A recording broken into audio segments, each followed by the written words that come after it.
ako siniswerte. Talaga? Oo. Kailan ka siswertehin? Ano ho? Ang sabihin mo, talagang wala kang kwentang lalaki at wala kang pinag-aralan. Kamusta na po kayo, Dad? Okay lang naman kaya nga binisita ko. O, Mal. Paga ka ata. Anong bag mo? Dad, magandang hapon po. Mano po? Huwag mo akong tawaging dad. Unang-una, hindi pa kayo kasal ng anak ko. Dad, mahal, pasok muna tayo sa bahay. Tara. Binisita lang kasi ako ni Daddy. Mabuti pa nga. Huwag na. Ano to? Dito ka nakatira? Ito ba ang buhay na binigay niya sa'yo? Mas mabuti pang umuwi ka na sa atin. Dad, okay lang ako dito. Sir, pasensya na po kayo sa barong-barong namin. Pero, anytime pwede po kayo dito. Welcome na welcome ho kayo dito. Kaso lang medyo maliit nga lang ho. Talagang sobrang liit. Wala nga to sa laki ng bahay namin eh. Alam mo, ang bahay niyo mabaho, mapanghi, amoy kanal. Alam mo, Jigen, binuhay ko ang anak ko parang prinsesa. Tapos tingnan mo, mukhang katulong? Ano to? Ikaw, Jigen, ha? Opo. Ano bang trabaho mo? Bukod sa tambay, isang dakilang palamunin? Ganon? Dad, anong oras na ho? Di ba may lakad ka pa? Oo, may lakad ako pero ikaw ang importante. Saan mo ba napulot ang lalaking ito, anak? Basaguliro? Tambay? Siga? Ano to? Anong makukuha mo sa kanya? Dad, sir, mawalang galang na lang ho. Naghahanap naman po ako ng matinong trabaho. At katunayan po niyan, nag-a-apply na po ako ng manager bilang janitor, waiter. Kaya lang, ang sabi po sa akin, tatawagan na lang po ako. O, di ba, Mal? Tatawagan na ako. Yun nga lang ho, sadyang hindi pa lang ako siniswerte. Talaga? Oo. Kailan ka siswertehin? Ano ho? Ang sabihin mo, talagang wala kang kwentang lalaki at wala kang pinag-aralan. Dad, tama na please. Ano ba? Malilate ka na sa trabaho mo, sa meeting mo. Alam mo anak, pagsabihan mo yung asawa mo na walang kwentang lalaki at walang pinag-aralan.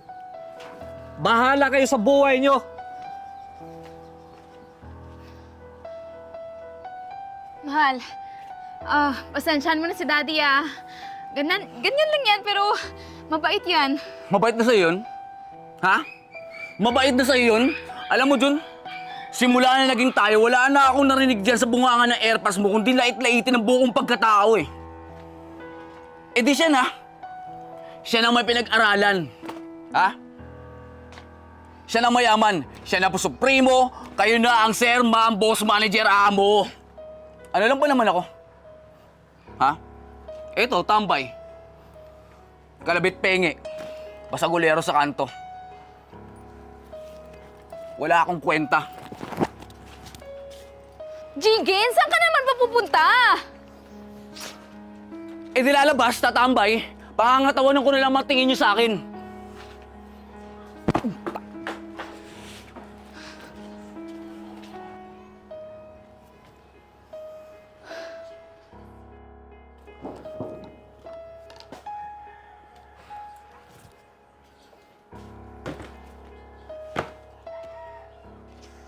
Problema kasi dyan kay Spot, ha? Wala nang ibang gawa kundi maliitin ang mga mariltang katulad ko not knowing na ako ang takapagmana ng NAIA. Hindi ko pa sasakyan ng aeroplano yun. Kung gusto niya, bumili siya ng bagong airport. Oh, mahal. Ang pinakamamahal kong asawa, hindi dito na pala. Mahal. Jigen! Ano na naman ba? Lasing ka na naman ba? Oh, bakit? May pakialam mo sa akin. Di ba mas mapapakailam ko dun sa airpods mo? Alam mo, rinding-rindi na ako dun sa airpods mo. Wala nang ginawa kundi malit-maliitin ng pagkatao ko. Kahapon pa yun eh. Nung isang araw, nung isang buwan, nung New Year, wala nang ginawa kundi lait-laitin ako. Mata pobre airpod mo. Akala mong sino, mukha namang Egyptian na supot. Bakit, Jigen? Ha? Hanggang kailan ka magiging ganyan, ha? Kung hindi ka uuwing laseng, uuwi kang maraming pasa dahil sa pakikipag-away mo. Wala ka na bang kayang gawin kundi makipag-away, magtambay? Ha? Ano? Teka. Napapagod ka? Ha? Akala ko ba tanggap mo na ganito? Oo. Pagod na ako, Jigen! Pagod na ako! Oo, tanggap kita! Pero, hindi naman kailangan na ganyan ka na lang, di ba?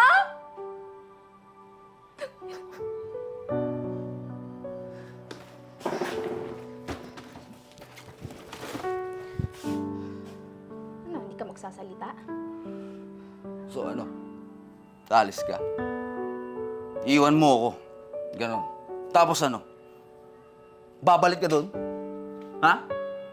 Doon sa airpot mong supot? Kala ko ba mahal mo ako? Mahal kita, Jigen. Alam mo yan. Sinuway ko yung daddy ko. Pinaglaban kita. Ginawa ko lahat para makasama ka.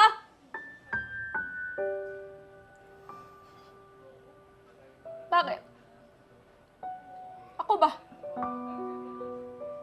Mahal mo ba ako?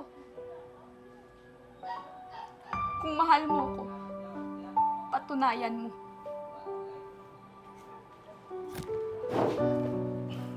Jun!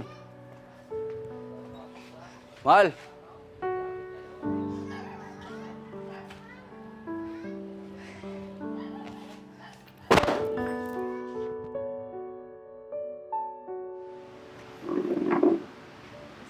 Asan ako? Dito. Sige, dito ako.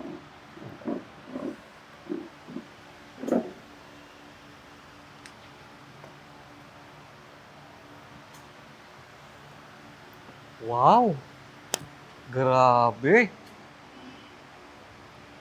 Totoo nga ang reviews ng mga tao sa restaurant na to.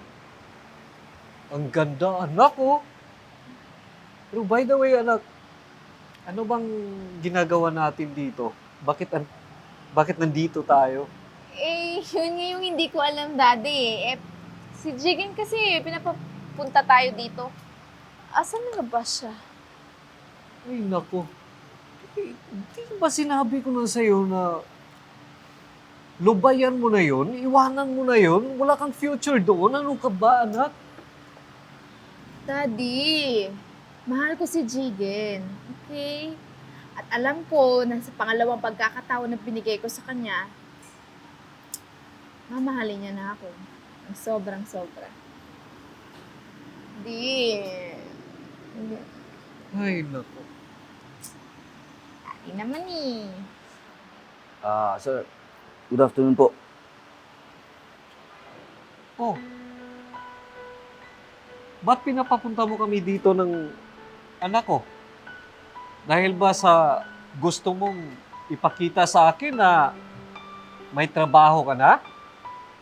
Dad, please.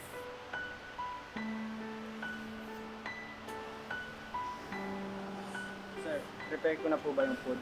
Yes, John, please. Dumating na kasi ang VIP natin. Thank you.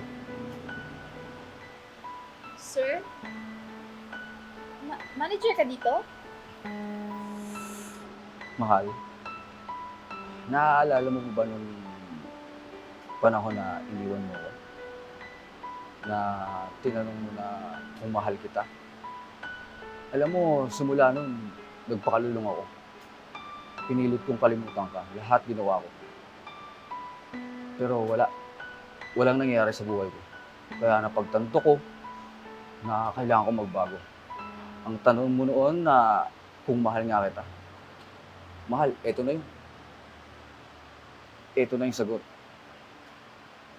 Jun, mahal na mahal kita.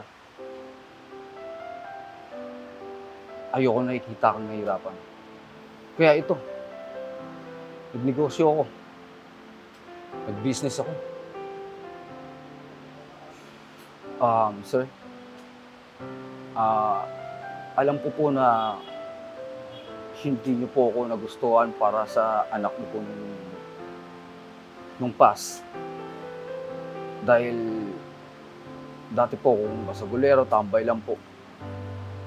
Pero para sa akin po kasi, kahit sino pong tambay, kahit sino pong, let's say, bad boy dyan sa kanto, talagang titiklop at lalambot po kapag tinamaan po sa sinasabi nilang pag-ibig niyan. Sir, sana po sa pagkakataon na to, mapagbigyan niyo po ng chance na mapatunayan ko pong deserve ko pong anak niyo. Sir, pakibasa na lang po.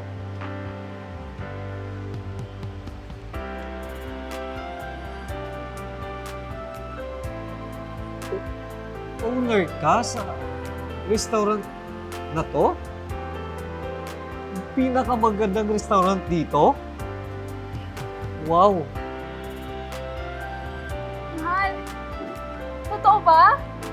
Eh, ang successful ng restaurant na to eh. Maraming branch sa buong Pilipinas, Daddy. Oo nga eh.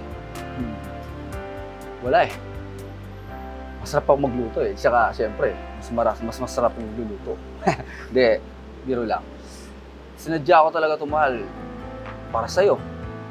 Para sa future natin. Jen, pagpasensyahan mo na yung lahat ng mga sinabi ko ha. Masaya ako, di dahil na mayaman ka na. Sobrang saya ko kasi napaka-responsable mong lalaki. At So, alam ko na mahal na mahal mo ang anak ko. Pero sige, sir, actually, wala po.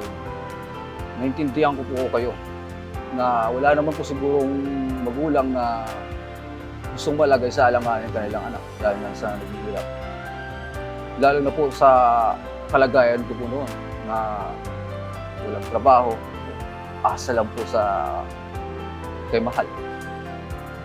Pero ngayon po, promise ko po sa inyo, lahat po gagawin ko, mapaligaya ko lang po ang anak niyo. At kung maaari po, mahingi ulit ang kamay ng inyong anak. oo naman, siyempre.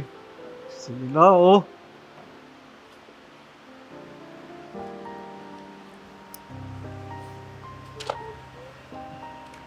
Jun, nagpapasalamat ako sa iyo sa pagsama sa akin. Araw na walang-wala ako. Sa pagtitiwala sa akin, salamat talaga. At ngayong mayaman na ako, na sa akin ang lahat, hayaan mong patunayan ko sa iyo na ang pagmamahal ko sa iyo ay totoo. Pakasal tayo. Yes! Yes! Woo, congratulations! Wow!